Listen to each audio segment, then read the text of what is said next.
Hey everybody, it's Kelly. Welcome back to the episode of Ask a Therapist.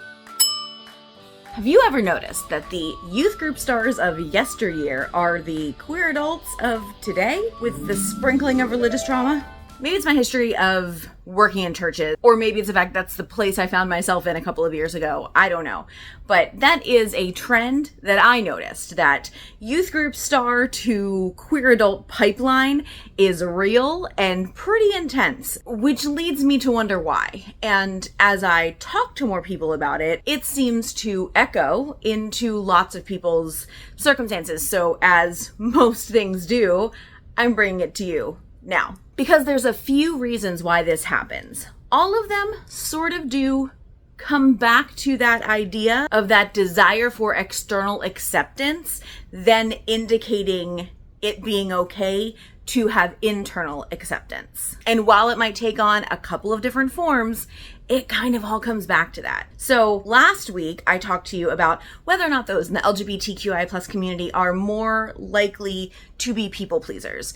This is still in that vein. Here's the scenario. A preteen or teenager is a member of their church, a member of their youth group, and they are hearing that their budding hormones are creating in them a desire for intimacy. The assumption in most youth group scenarios is that number one, that intimacy exists at all, and number two, that intimacy is heterosexual. And so those who either, number one, do not have that intimacy desire show up, or who are not feeling it for people of the opposite sex, start to wonder what that means.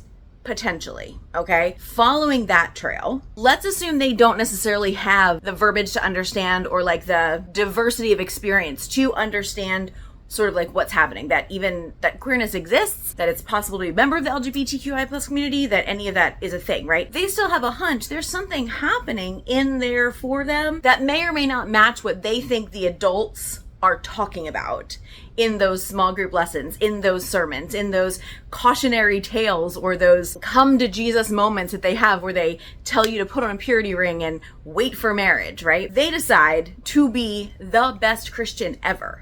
Right? They volunteer for every outreach. They go on every mission trip. They apply for leadership. They do things outside of the church if that's an option for them in their denomination or their church setting. They are in. They are sold out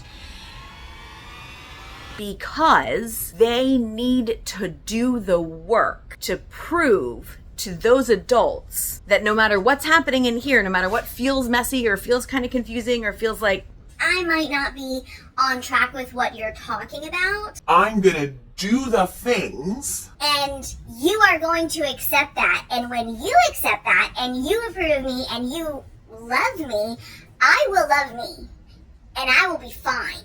So whatever feels uncomfortable or messy or like, I don't know if this is what they've been talking about, I don't know if I'm okay, you think I'm fine, I'm gonna be fine.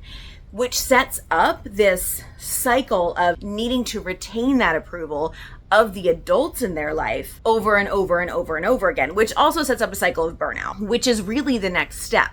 That burnout comes either like late in high school or sometimes when they've left their like place they grew up in, where they go to college or get a job or just move away in general, wherever they go after that, and have left the thing that they sort of attribute to religion, attribute to their church, their youth group, and they don't have that built-in approval machine anymore. Often, that's when the burnout will catch up with them. That constant effort to prove and improve and prove again and improve again in order to retain all of that approval that is so exhausting and unfulfilling, because in reality, when you're constantly looking outside for your approval and your worth, it's never going to work.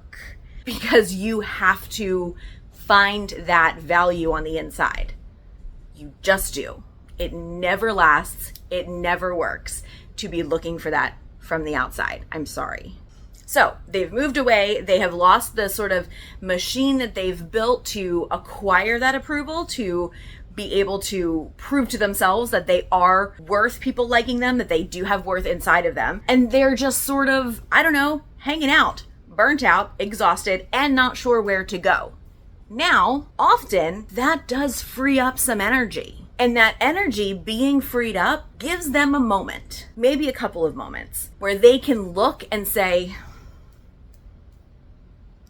did I believe all these things? Were they really me? Or were they the things that I had to do in order to look like I belonged, in order to look like they wanted me to look, right? And in those moments, you start to be able to look inside. And so whether or not during that process, the understanding that my attraction level does not match the attraction level that I've been preached about for years, that realization can be dealt with on multiple levels along the way. But that space that has to be there because of that burnout now, and because that lack of approval and response machine that they'd built, surprisingly, that silence can help them to understand who they are and what they've sort of pushed down for all those years in favor of being able to be who other people want them to be. And maybe who they wanted to be too, because they wanted to be who other people wanted to be, right? So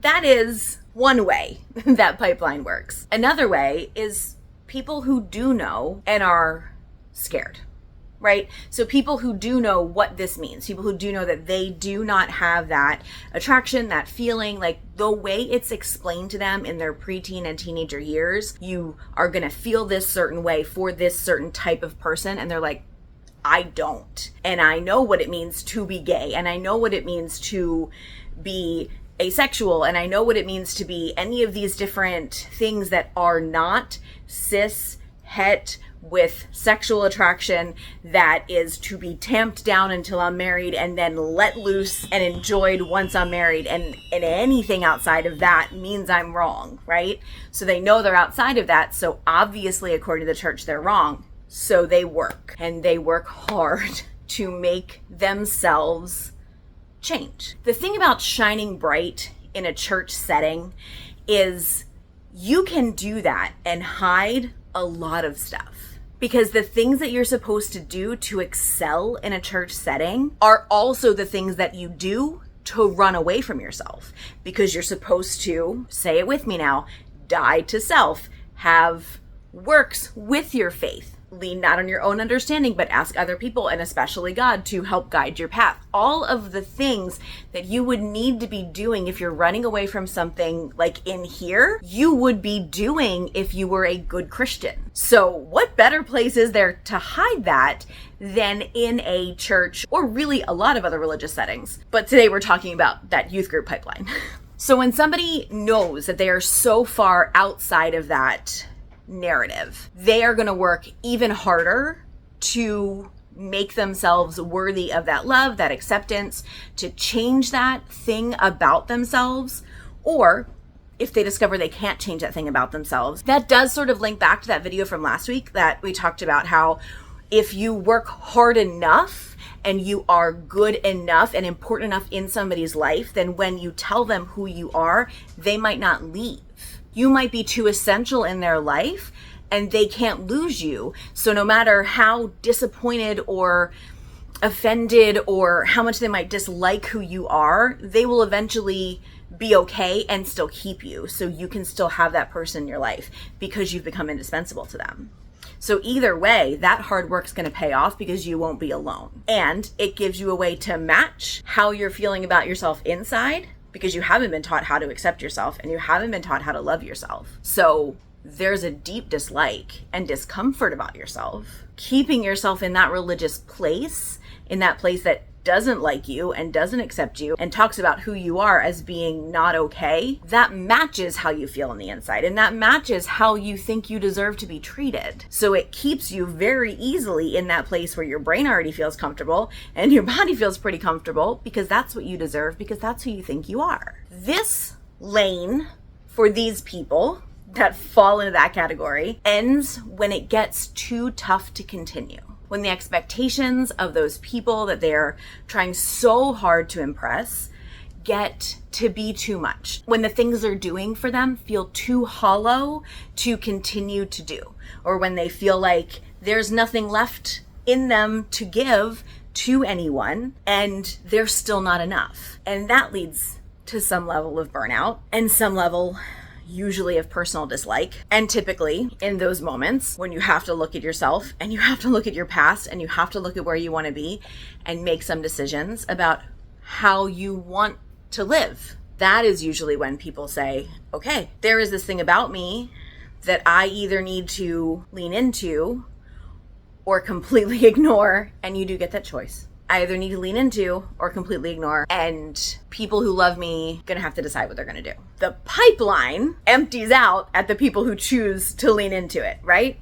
And the people who decide to ignore it, well, that leads to a lot of other things. But the thing is, this connects to so many other things that we've talked about here in this channel, like coming out later in life, religious deconstruction, and when you start doing that deconstruction and who you let into that and how that works for you. All of those things have to be done in your own timing. So whether you start this journey as a high school freshman and you don't complete it until you're in your 40s or 50s or something in between there, your timing is the timing that you need it to be. You can't have someone else's timing because you're not them and you didn't live their life. And someone else can't use your timing because they didn't live your life. Your timing works for you because you do the things you do when you're ready to do them. We can want all day for a year, for 2 years, for 3 years to do a certain thing.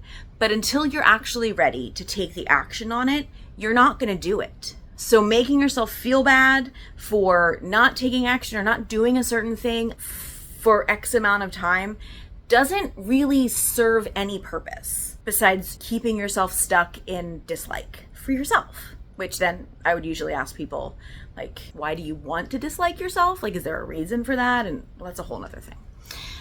But the guilt that people put on themselves for taking the time that they need to figure out who they are and to live into that in the way that they need to is, in reality, misplaced societal pressure that didn't need to be theirs to carry anyway. So there you go. There's an explanation for the youth group star to queer adult pipeline. I do want to take a moment and thank all of you who have given me thoughts and ideas about videos coming up. All of them are going to be worked into the calendar in the next couple of months. I really appreciate it. If you have any more, keep them coming either on the community post or here in the comments. I would love to hear the topics that you would like to hear more about. And that's it for today. Thank you so much for being here. I will see you all next time. And until then, take care of yourselves and each other.